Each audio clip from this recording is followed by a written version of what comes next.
What does it take to sustain a highly successful run in Vegas?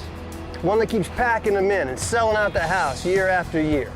I mean, just think of all the successful, big-time entertainers that have lit up that strip. From Elvis to Wayne Newton, Liberace to the Rat Pack with Sinatra, Martin, and Sammy Davis Jr.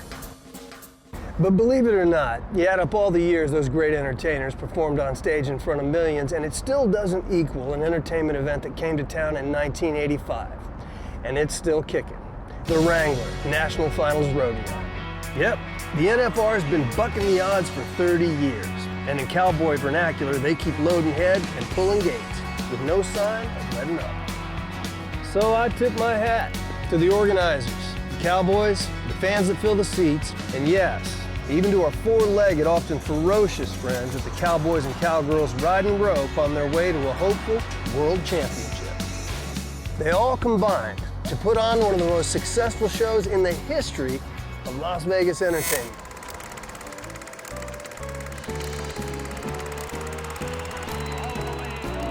Welcome to the National Finals Rodeo. The National Finals was conceived in 1959 when the powers that be decided that their sport should have its own world championship, its Super Bowl or World Series. Dallas hosted the event through '61, then it moved to Los Angeles, and in 1965 it arrived in Oklahoma City, where it became an institution for 20 years. OKC was Mecca to the competitors.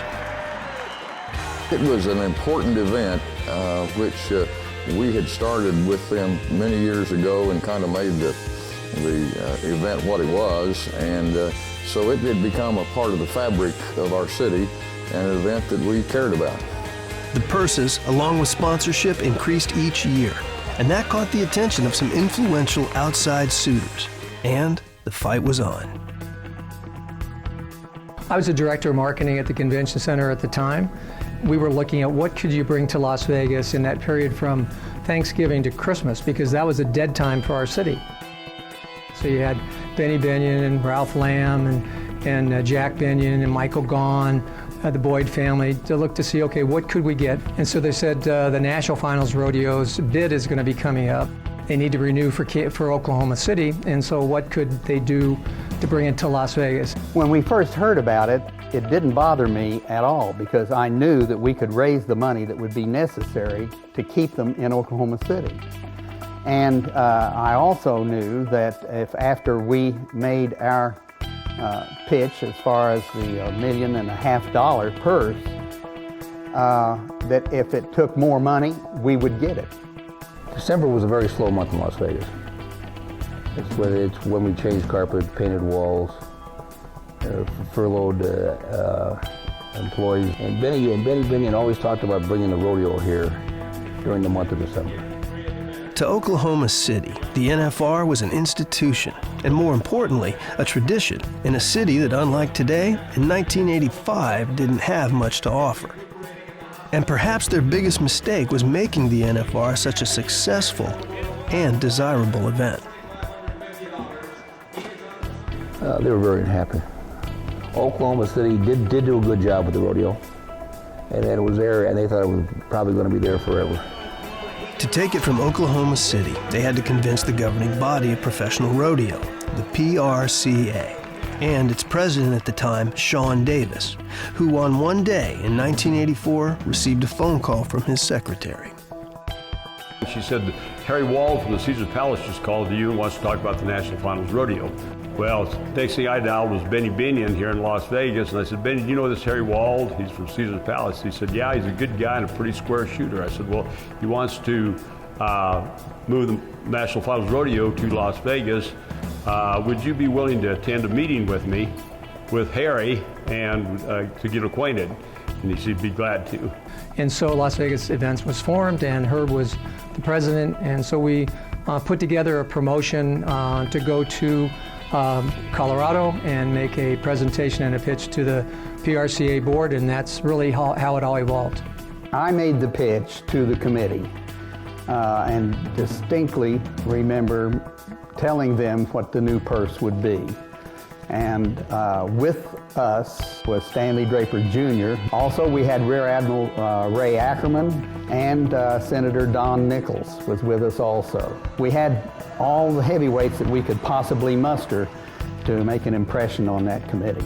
When they took that rodeo over, it was just a hope, and it was a great impact on their economy at that time. And we had gone out and built that rodeo from scratch, and it was a success, and we wanted to keep it. So that's what we said. If you come with Las Vegas, the most exciting city in the world, our brand, and marry that with the most exciting rodeo event of all time, turning it into their Super Bowl, it was a win-win. And so that was my presentation. Shawn was very, very influential, and we knew that he was. They didn't come near as prepared as Las Vegas did. Everybody brought some guns, but Oklahoma City at that time didn't. They loaded them, but not quite as heavily as Las Vegas did. On top of that, there were some behind-the-scenes, somewhat shady activities taking place. Because there was a hell of a lot of shenanigans going on. But Shenanigans? A bit of an understatement. Now it's time for Oklahoma City to have their say, and a vote that launched a 30-year run in Las Vegas.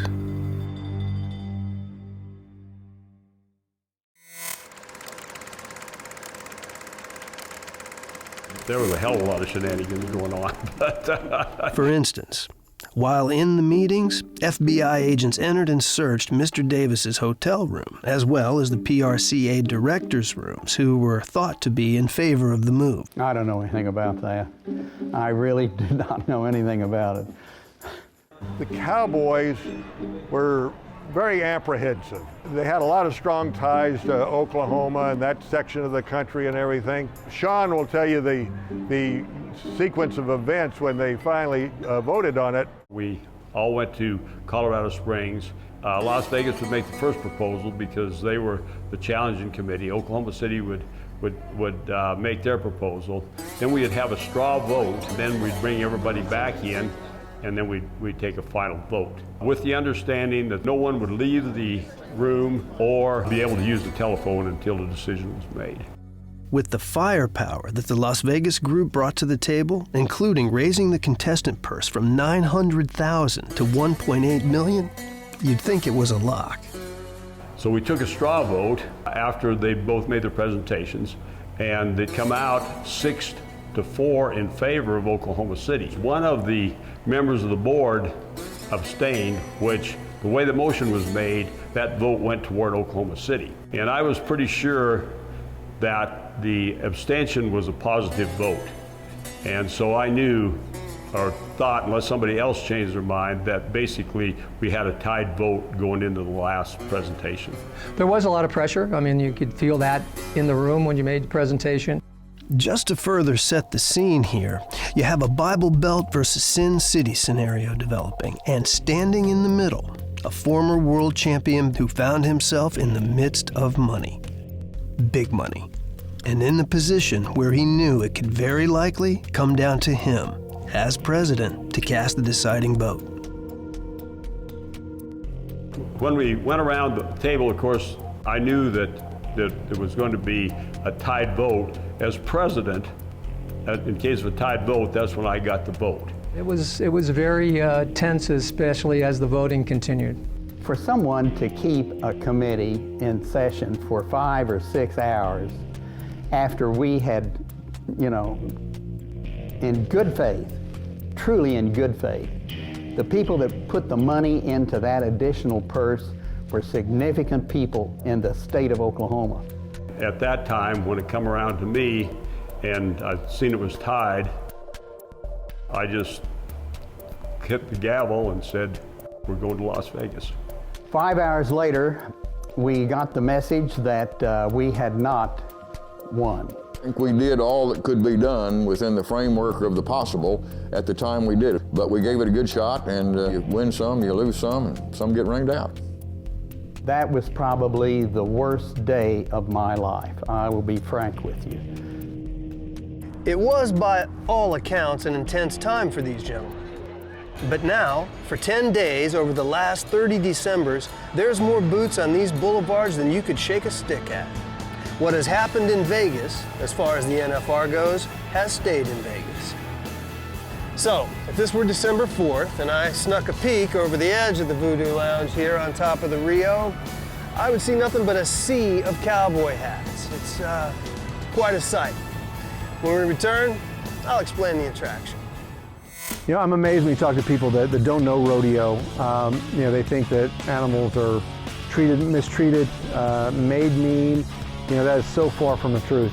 It's a lot like racehorses. The bulls and the horses are worth hundreds of thousands of dollars. You know, they've been bred to buck. They love it. They know their job. You know, you'll encounter bulls all the time that'll come up and bang their head against the fence when you're there shooting different things. You can scratch them all over like a dog. Roll that bull into the chute, and like an athlete going into pregame, his demeanor changes. You know, 30 minutes later, he's right back to being normal.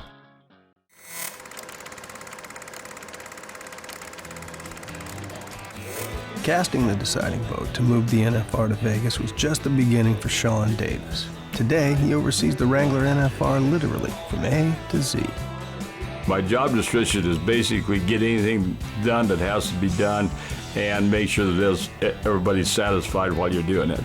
I was in high school when they first announced that they were going to have the National Final Rodeo. And actually, John Van Concreit's theme of the NFR was that we matched the best against the best. And they had their degree of glory in the arena, whether it's 2 seconds or 2 minutes, but all attention was focused on them. Our biggest job is keeping it in a time frame that your spectator or your fan wants to sit here and be excited for the amount of time that the rodeo lasts. Rodeo to me is a piece of cake, you know, because we've got our ground rules, the judges handle theirs, the shoot bosses, and those people can handle their jobs. The setup and the prep before that, and then we, you know, each night we take notes, we have a timeline, we know exactly what everything is going on, and of course being able to work with the television. You know, one time they said we couldn't do this live, and you know, hopefully we've proved them wrong. It would be stressful if you didn't have planning, but we've been through it quite a bit, and also we plan everything, and then again we'll have better plans for next year than we had last year. I've got a good staff.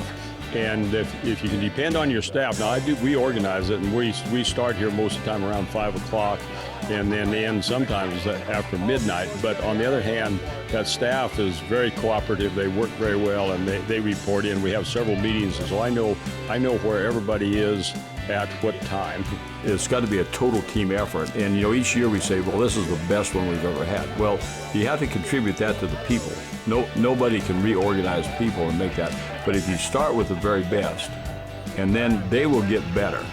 And I think that's what makes us continue to be successful. I think that the fact of not settling, your goal is not to settle for second best. Prior to each rodeo, including the national finals, there's a draw, and it's critical. In one hat, the cowboy's name, in the other, depending on the event, the bull or bronc name. In the judging of these rough stock events, 50% of the total score is based on the rider and 50% on the bucking stock. So, this ritual isn't just ceremonial. The cowboys want the meanest, rankest opponents in the hat, the ones with the worst odds and the biggest payout. Sound familiar? What exactly is it that draws tens of thousands of fans to the world's most prestigious rodeo?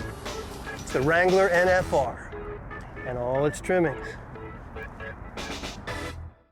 Everybody in Vegas and in the PRCA will tell you it is a real happening opportunity, and it's a 10 days of party.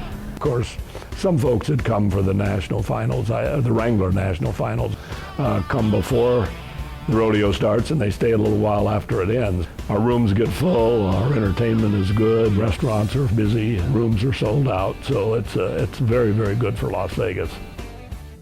In Vegas, the name of the game isn't just selling tickets. It's filling hotel rooms, bars, casinos, and showrooms. But ticket availability is certainly a yardstick of success. I will say this.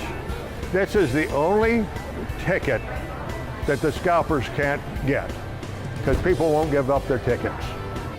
It is an event that's wanted, and it's an event that's hard to get to.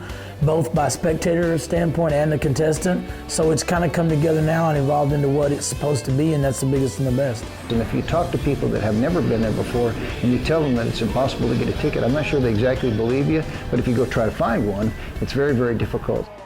Now, if you're wondering if the NFR's claim of being one of the longest running, most successful shows in the history of Vegas is all hype, consider this. For the past 28 years, all 10 go-rounds, as they're called, have been sold out. That's about 280 in a row. I'd say if you want to go to the NFR in 2015, you better get your tickets now. Hotels started to put the satellite feed in the hotels. So now fans, if you didn't have a ticket, it didn't matter. So the satellite feed would be in the bars, it would be throughout the hotel, you could watch it playing cards. And that group, so now people, even if you didn't have a ticket, you got to go watch it live and be a part of the experience. And eventually they created viewing parties. And these viewing parties, along with after shows, doing the Go Buckle awards afterwards, created a whole party of its own. At our company at Boyd Gaming, it's the marketing event of the year.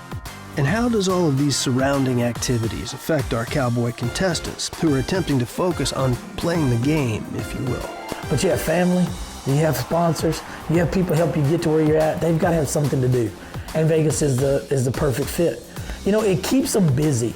And I think being on the contestant end, what people don't understand sometimes, if you can keep everybody with you, around you busy, it makes it easier on you to do your job.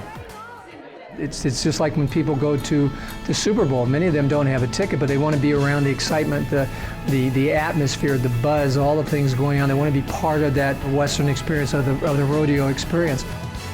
The NFR experience, it's a spectacle just like the Super Bowl, just like the Kentucky Derby. From the fans and their dress code to the production of the arena, it's a first-class event. You know, if being a world-class cowboy is what you're interested in, then that's the place you want to be. You know, that's where you want to go. That's the center of the rodeo world. It sounds cliche and it's been said a million times, but that is our Super Bowl. That's what everybody that has ever played this game seriously at all wants to do. When you get there, you can feel the energy in it, and it seems like the best cowboys usually learn how to feed off that energy. It's interesting to note that in 1985, when the rodeo came to town, the population of Las Vegas was around 560,000, and now, 30 years later, it's topping 2 million. The Wrangler NFR certainly isn't the reason for the explosion, but the numbers will confirm it's made a significant 30-year contribution. If you look at economic impact for us, what we have seen over these 30 years, over $1 billion of non-gaming economic impact. It's no surprise that no one really knows how much the casinos are raking in during the NFR. That would be gaming revenue. But when you talk to the likes of Bill Boyd, whose gaming company owns and operates 22 casinos and employs over 25,000 people nationwide, you can understand why he loves seeing Western wear in December. Well, we're not sure just the total amount of the gaming revenue that has come from the tourists that are here for the Wrangler National Finals Rodeo, but it's tremendous impact. Vegas has continued to reinvent itself, and Vegas is an entertainment destination into itself. It has more nightclubs, more restaurants, the greatest shopping, the greatest entertainment, but there was a niche that needed to be filled for Western entertainment and Western culture. We saw Vegas change with us. And as the 80s evolved and it got into the late 80s, and right, but you know, at the end there, they were kind of realizing, hey, we've got something. So the combination of the Wrangler National Finals, Las Vegas, all its product and offering, and the timing of the event in December has just been a perfect match for both of us. When Benny Binion and the founding fathers of the Las Vegas National Finals Rodeo pitched the PRCA to bring it here to the City of Lights, I'm pretty sure they figured they had a winner. But maybe even they didn't foresee that it would become such a high roller. I don't think anybody ever envisioned or anticipated the magnitude that this event was going to have for Las Vegas. And as the growth of Las Vegas going from, 60,000 rooms in 1983 to 160,000 rooms, here today in 2014 would ever thought that, you know, this was always supposed to be the house that the Rebels built, and I think it's as synonymous now with the house that the NFR has built. And what's the future hold for the fans of the NFR? Well, let's just say the Western way of life is in their blood. It's passed on from generation to generation, and their doctrine of Americana just won't allow it to fade away. To these fans, the meaning of rodeo is a mainstream core belief, and a trip to the national finals in Las Vegas is an annual pilgrimage. I think they represent what's great about America. They're passionate about their rodeo. They're Western people with very, very grounded and solid Western culture and morals, and it's really my favorite time of year to see the sea of black hats and the people all having a good time, all friendly, all courteous. It's a great, great event that brings a great group of people. Well, we did some research on that because we were very curious ourselves. And measured it against it was a loyalty factor, measured against the NBA, the NFL, Major League Baseball. I believe the NFL was the closest, which was about 70. The National Finals Rodeo was over 90. So what we asked the fans is, how passionate are you about this? How loyal are you to this brand? And it just is off the charts compared to other professional sports. Well, Herb McDonald, as well as many others, principally Michael Gaughan and Binion, had made a decision that this rodeo belonged in the entertainment capital of the world, and they weren't going to take no for an answer. And I think history has demonstrated that the combination of the two brands, Las Vegas and the National Finals Rodeo, has been a tremendous success. And lest we forget, none of this would exist without a great show. In Vegas terms, the headliner is 120 world-class athletes, commonly referred to as cowboys. When we come back, you'll see there's nothing common about them. You know, the rodeo cowboy, that's a puzzle. That's a very unique sports figure in America. There's so many great qualities, you know, in these guys. They're down to earth, and you know, they embrace you rather quickly. You know, they're honest. They're tougher than anybody you're going to come across. I think they really sum up America. Pull yourself up by the bootstraps. You don't work, you don't get paid. There's no whining. I mean, these guys aren't going to cry and moan and complain about how things went. You know, they get up tomorrow and they do it again, and they just seek a different outcome.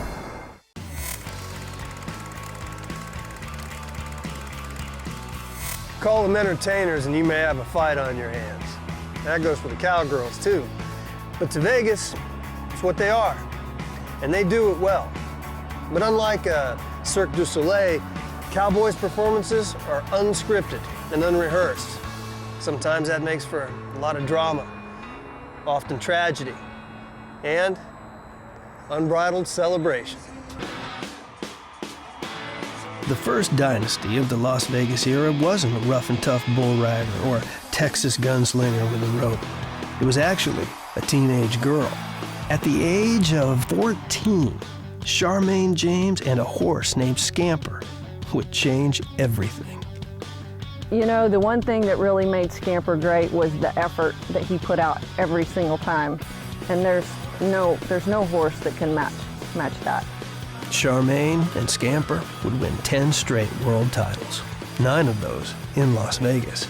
That's difficult to stay at the top for 10 years straight, but never in my wildest dreams imagined it would be 10 straight years in a row. And then I knew when I was going for my 11th one that I wasn't going to be lucky in any way, shape, or form. I just had to be good and just work really hard. And in 2002, with a new horse, and some saying she was done without Scamper, Charmayne won her 11th world title. Everybody was, you know, Charmayne's a has-been, you know, she'll never come back, and I never looked at it like that. One thing I had was determination, and was just determined to win somehow, some way. You know, anytime you can rope in front of 18,000 fans, it makes me rise to the occasion, you know, and then when it does happen perfect, you know, it's the greatest feeling in the world. Ali had Frazier, Tiger Mickelson, Bird and Magic. Cody Ohl knows that without Fred Whitfield, and Fred knows that without Cody, they wouldn't have dominated the tie-down roping for nearly 2 decades, and Fred versus Cody wouldn't be known as the greatest NFR rivalry of all time. From 1995 through 2006, Whitfield and Ohl won 11 of the 12 world titles. The stretch was fueled by an unbelievable talent, competitive drive, and pure one-upsmanship. In 2001, I had the World Championship won, I had the all-around World Championship won. Fred Whitfield's just a few ropers in front of me, and he'd blast the cap and made a great run, and I wanted to steal the thunder. And Fred did have thunder. Lightning quick hands, too. He brought pizzazz, he brought enthusiasm, he brought talent. I think he brought an element to the sport that we needed with a little bit of the work the crowd. It seemed in every go-around, if Cody stuck a 7.0, Fred would follow with a 6.9, or vice versa, year after year. It was uncanny. Whitfield's raise-the-roof style earned him 7 tie-down world titles and 1 all-around championship. Cody Ohl has 5 tie-down gold buckles and 1 all-around title. It was a much-anticipated rivalry at the NFR that always brought fans to the edge of their seats and left them breathless.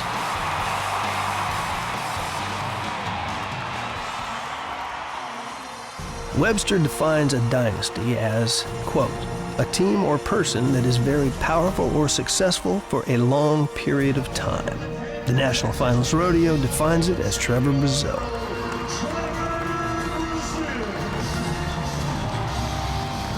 It's always easier to chase records. It's a little sweeter to set them. Trevor is the most decorated cowboy in PRCA history. 20 world championships. He's qualified for the Wrangler NFR 45 times. $5.3 million in career earnings and 11 all-around cowboy gold buckles. He may be the best ever. Just ask someone who knows. Trevor Brazile is just, what else can you say? He's as good as anything I've ever seen, and I've been watching this sport for 45 years. He's not the biggest guy, he's not the most athletic guy, but he's so great in every other aspect that it's really been a pleasure to watch him. He's definitely one of my favorite athletes. The drive comes from the experience, like we're talking about, that national finals experience when you get to sit on that stage, and be able to stand on the podium and receive a world championship. Trevor brags that his greatest accomplishment is winning the 1995 Texas High School All-Around Championship, and that his favorite NFR moment is when his wife Shatta made it to the national finals. But make no mistake, he likes his 20 gold buckles. That perspective has helped me win all-around championships because I wanted to set out to win the world championship in all 3 of the events I work, and the all-around championship would take care of itself. And which of the 20 stands out from the rest? Well, the one that means the most to my wife is my first all-around championship, and it probably does to me also, but I never get to wear that one because that's hers. The most startling fact of all is that he is not done yet. A 12th all-around title in a 13-year stretch is within reach. Plain and simple, Brazile has no match in pro rodeo.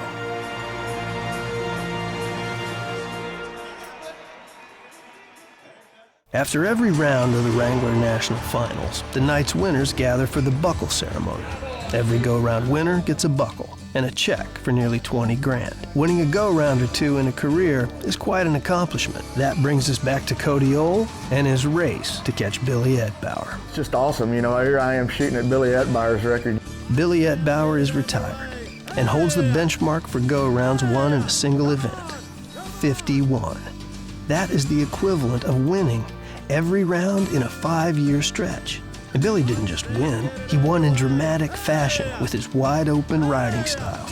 I couldn't even imagine thinking, that when I started that well, I'm going to go win 50 go-arounds and go to the finals 20 times. You know, winning 51 of them is just a great blessing. I don't know how you can say I'm a lucky rascal, you know. So.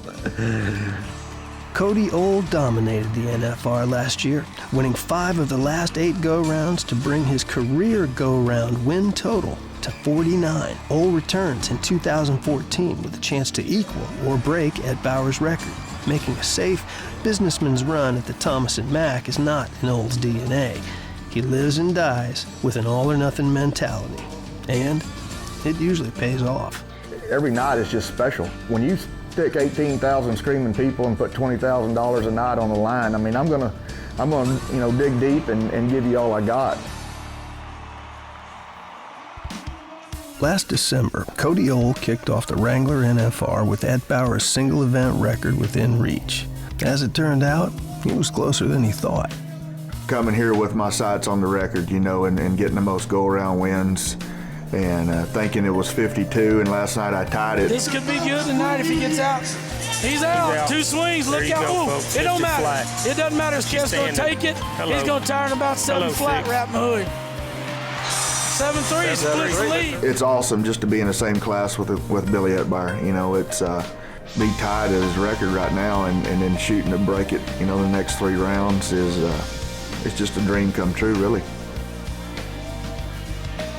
To set the record straight, when the lights came down on the 2014 NFR, Ohl had eclipsed Etbauer's record for most NFR go-round wins in a single event. He broke the record in typical Ohl fashion, the 10th and final round.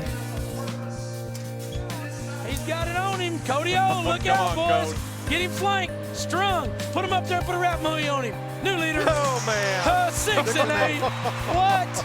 52 go-rounds. Oh, my goodness. Billy says, well, he wasn't done anyway, so how about that run right there? Cody Ohl. Cody Ohl gets number 52. Like Trevor always said, you know, records are made to be broke, and it's true. You know, Ty Murray says it all the time, and you know, every time a record's broke, it's because it's meant to be. You know, and it just means our sport's growing and becoming better and better every day.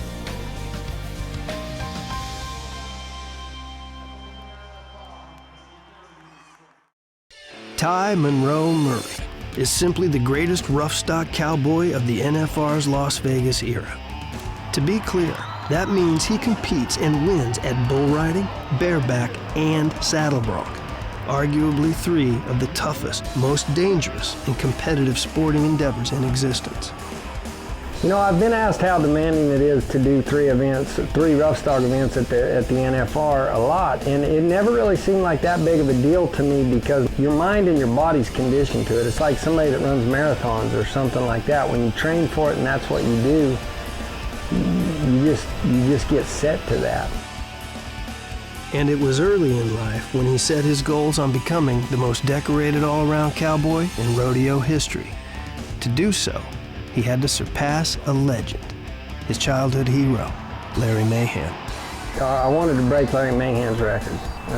You know, I don't know why that got stuck in me at, you know, 4 or 5 years old, but it did. And I think I just, you know, I looked at him and that he was the best, to be the best, and I got to beat that guy.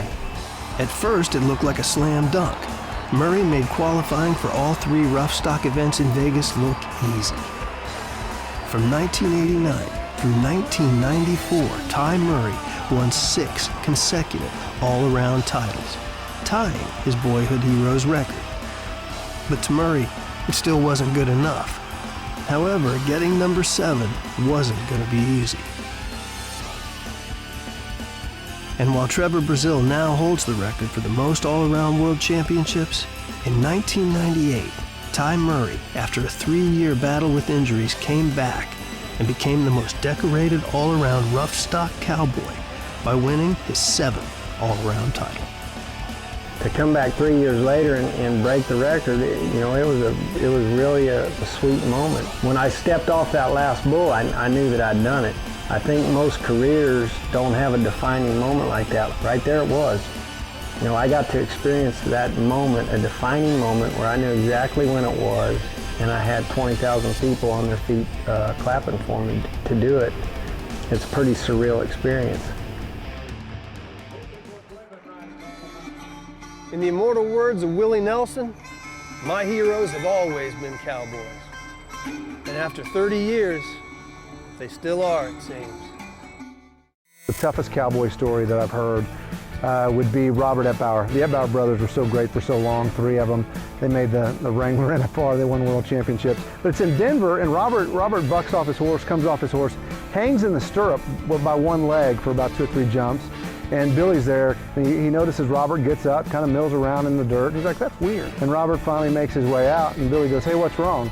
And Robert holds out his hand, and he's holding his thumb. That horse hoof caught him, it was just like he cut it off with a meat cleaver. And I love the quotes from Robert Etbauer on it. It was, well, it was the darndest thing. He said, I could have jumped around out there and yelled and screamed, but nobody would have cared. They sewed his thumb back on, and within 40 days or something, he's back out there on the rodeo trail.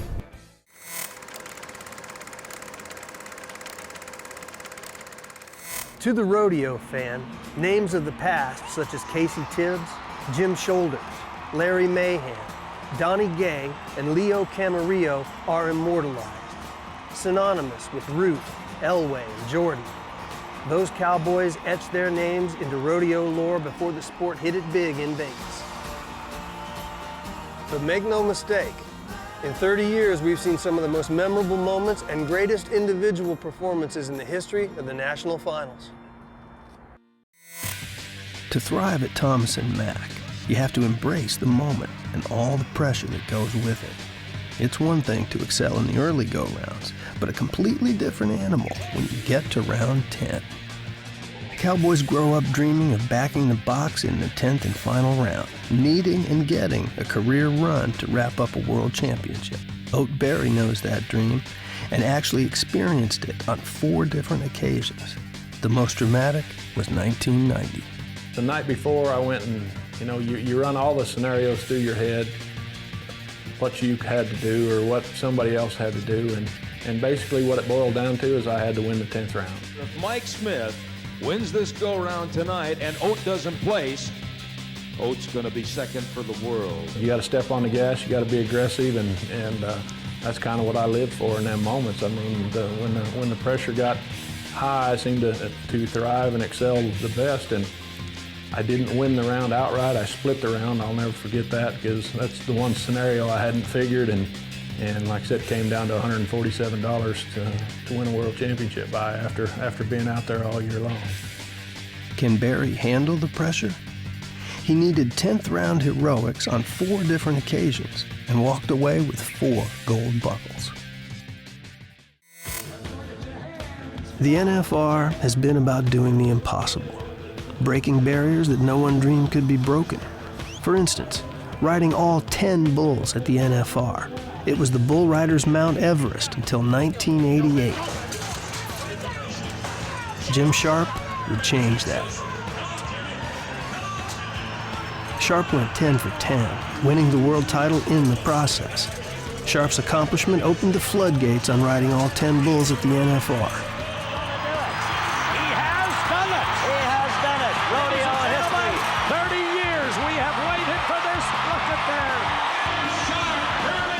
Or did it? Norman Curry equaled the feat in 1990, and Adriano Marias rode all 10 in 1994. Oddly enough, no one's done it since. The Lombardi Trophy, the Stanley Cup, the Masters green jacket, an Olympic gold medal, the Heisman. All of these are iconic sports trophies that represent the pinnacle in athletic achievement. For every cowboy and cowgirl, this is what they're going for. A solid gold championship buckle. Solid gold and custom crafted, just like every world champion. Charmayne James's second of 11 gold buckles might have been her most memorable.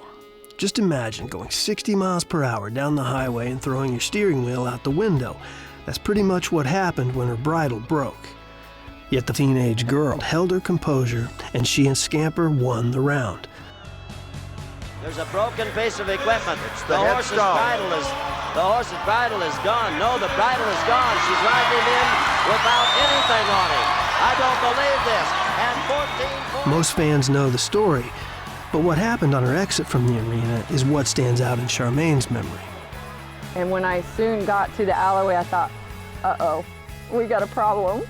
And they tried closing the gate inside the Thomas and Mack on me, but there was no way that he was going to get stopped before they shut that big gate, and I squeaked through there. I don't know how we made it through that opening. The guys came and got me, and they said, you won the go-around, you won the go-around. I was like, no, it was a wreck. I mean, I was so in shock, you know, of everything that just happened, and they were trying to get me on the horse, and I'm like, no, I didn't win the go-around, it was a wreck. They're like, no, you won the go-around. I couldn't believe it. I couldn't believe it. For years, breaking the 7-second barrier in tie-down roping was like running a sub-4-minute mile. That myth was shattered on an incredible night in 1997. It started with a bang. Blair Burke pushed the boundary with a run of 7 seconds flat. Just do what Blair Burke can do. Oklahoma, you're done. Give up. 7 seconds flat. Fred Whitfield rose to the occasion and stole Burke's thunder with a 6.9. If you were a fan that night, that was plenty. But the best was yet to come, in the form of Jeff Chapman with an amazing 6.8. Look at this. 6'8"? Why not? Boom, boom, boom. NFR history was made.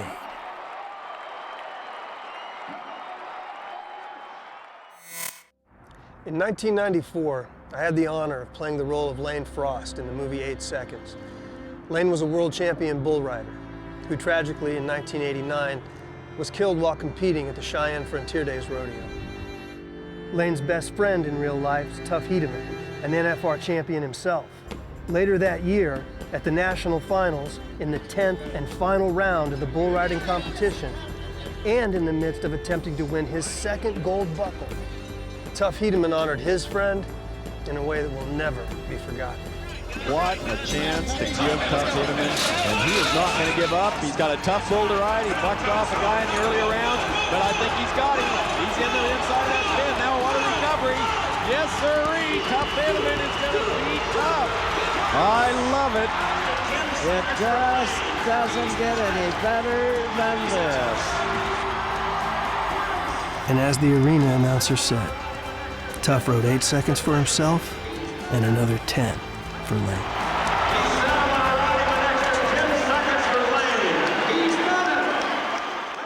Time doesn't allow for due recognition of all the thrilling moments over 30 years.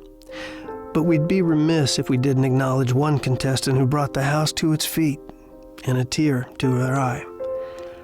2011 wasn't a good year for Mary Walker. First, she tragically lost her son in a car wreck, and later that year broke her hip in a riding accident that nearly ended her career. But in 2012, this determined barrel racer finally made it to the show. And in her first Wrangler NFR, at the age of 53, Mary Walker won herself a gold buckle and was crowned a world champion. I want to thank my son Reagan for making this dream come true. You're the best. The Thomas and Mack has been described as the house that Joe built. So, understandably, it's difficult to pick one single moment out of a career of NFR memories that Joe Beaver gave us over the years. Joe started roping goats at the age of 5, and in 1985, at the age of 20, he not only qualified for his first NFR, he was also the youngest tie-down roper in the competition, and he won it. That would be the start of 19 NFRs and 8 world championships, which includes 3 all-around world titles. I won the first go-around, the first national finals calf I ever run there. And Bob Tallman stuck it on me after that, that night. He said, well, this is the house that Joe built. And, we laugh about it now. I'd say, well, there's quite a few guys remodeled it. And of course, Trevor Brazile, king of the Cowboys, has a memorable moment or two of his own.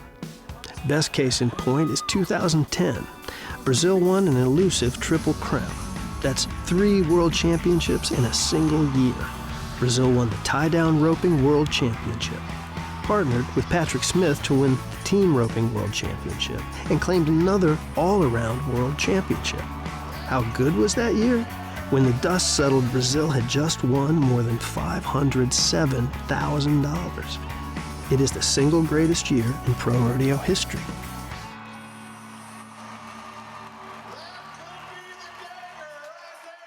You look at great combinations that have been to the Wrangler National Finals Rodeo, and Billy Etbauer and Cool Alley, you know, setting arena records. The other end of that is Tough Hedeman and a bull called Bodacious. Bodacious almost killed Tough, shattered bones in his face, but he was also qualified for the Wrangler National Finals Rodeo, you know, like a month and a half later. And Tough had made the comment that I'll never climb on Bodacious again. And as fate would have it, at the Wrangler National Finals Rodeo, just weeks after Bodacious had smashed him up pretty good, Tough drew Bodacious. And he kind of went back on his word. He climbed on Bodacious. He nodded his head, he held onto the gate, and he let the bull go. It changed some PRCA rules, but Tough, found a way around Bodacious, and it kept him in the hunt for the world championship. Oh, by the way, Bodacious knocked out Scott Breeding 2 rounds later and was summarily retired during a brief ceremony in the 10th round. When we come back, we'll take a look into what the future holds for the Wrangler National Finals Rodeo.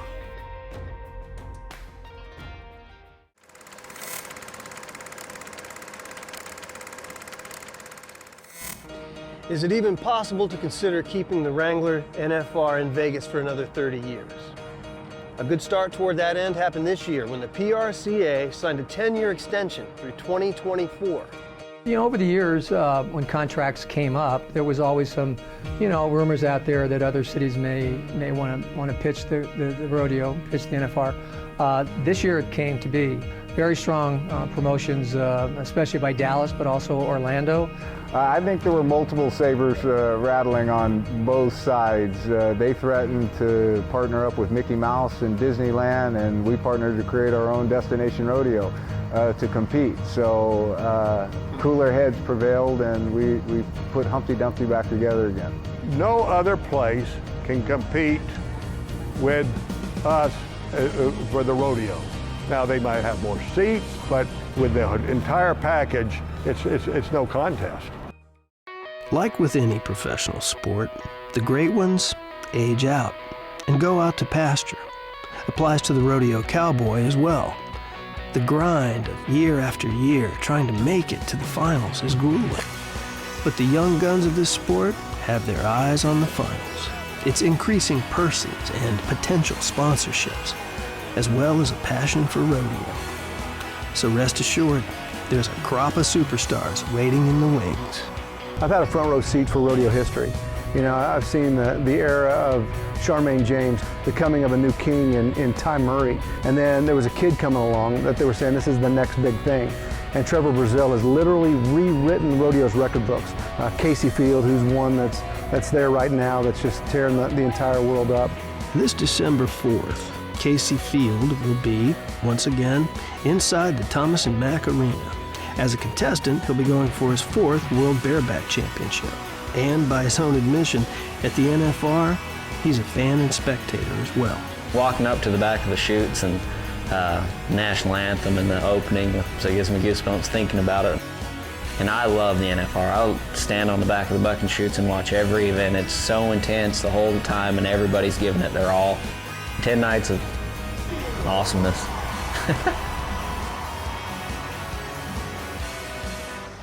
So unofficially, the odds makers give the Vegas NFR show not only a surviving into the future book, but thriving as well. And that it'll keep attracting all these boots and hats and belt buckles, just as they have for the past 30 years. 3 decades. That's a mark that only one other Las Vegas act has been able to match. It's not Elvis, Wayne Newton, or even Liberace. It's Frank Marino, who's taken the stage for the past 30 years as a female in person. And by the way, Every year during the Wrangler NFR, he's sold out. I think it's a love affair that works. I think everybody believed and always knew that the rodeo belongs in Vegas. It always made sense to us that the athletes would want to be crowned in a city that was so exciting and filled with so much energy, especially during these 10 days during the rodeo. If you can't get up and ready and at the best of your game for 18,000 people and for however many people watching on TV, if you can't get up for that, you need to try something else. They had a product that worked, and they haven't varied from it very much. I think that's what's so great about the NFR. It's the Super Bowl of rodeo, and probably always will be. To survive in Las Vegas, you have to be really good. So many entertainers that we've seen in my lifetime, that have excelled in Las Vegas are just household names. And you have to be able to put on a great show and pack the fans in night after night. And not only has it I think, exceeded everybody's expectations, it's raised the bar for everything in Las Vegas. And I think, years down the road, 30 years from now, they'll look back and write the history of Vegas, and they'll talk about Dean Martin and Elvis when he was there. But I think in its own chapter is going to be the Wrangler National Finals.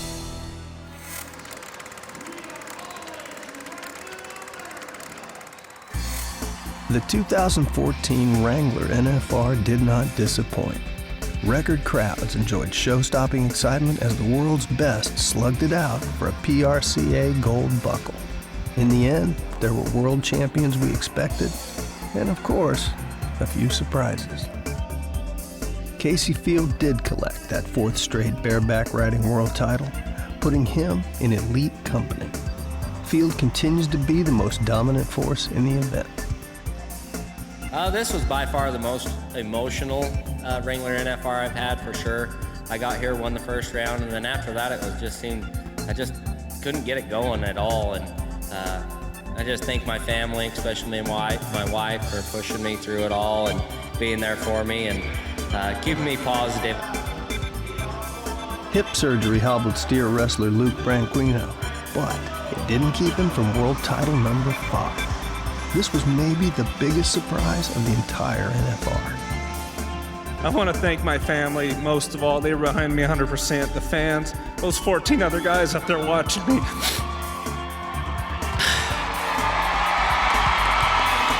Everybody in here, I'm not a crier, but thank you all. This means so much. Team roping has a new dynasty. Tryon and Corkin have now won 2 in a row. We just did what we thought we could do, and when we started roping, I thought we would do exactly what we've done. It's a dream come true. I can't believe this happened. I didn't know if I could do it again, but just the same as everybody else, our family and the fans here that that come meet us at the trade show. That means more to me than anything, and just I can't thank everybody enough. I don't even know what to say. Thank you. A Wright brother won the saddle bronc riding world title, but not a Wright brother that most expected. This time, it was Spencer, competing in his first ever NFR. I'm speechless as far as this goes, but I'm glad I'm with my brothers. I love them. I want to tell my family I love them, my parents. Tough Cooper collected his 3rd world title, carrying on the Cooper legacy. He's now won 3 of the last 4 world titles, proving to win the world, you gotta be tough. My dad has given me and my brothers a huge opportunity to do what we love, and we're so blessed, and we just give all the glory and honor to God. Fallon Taylor outran and outshined the competition. What a journey for her and her horse Baby Flo to the top of Rodeo's mountain. Baby Flo is amazing. The fans are amazing. You guys have helped me and encouraged me. Come out here and do this for you guys. Thank you so much. Keep pushing us on, and we're going to make you proud. Thank you, guys. Rookie bull riding sensation Sage Kimzey stole the show. He won the NFR average and the World Championship, running the table on the best bull riders in the world.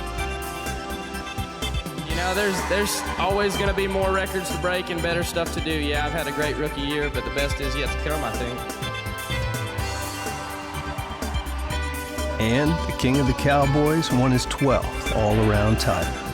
The legacy and the legend of Trevor Brazile continues to grow. Every time I see a little boy or girl carrying a rope around at an earlier age, handling their rope better than we did when we were kids, it just makes me proud of the sport and where it can go. And the fans, if it wasn't for you guys, we wouldn't have the sponsors. Y'all are the backbone of this industry. Don't go anywhere. We love you. Thank you guys for coming out. The PRCA estimates at the beginning of each year there are about 6,000 contestants vying to make it to the top 15 in their event and to make it to the Wrangler NFR. That's only 120 cowboys and cowgirls looking to take home a coveted gold buckle. It's an honor to say I made it to Vegas. And for the Wrangler National Finals Rodeo, it's an honor to say that we've bucked the odds for 30 years straight and made it in Vegas. Long live the King, Wrangler National Finals Rodeo.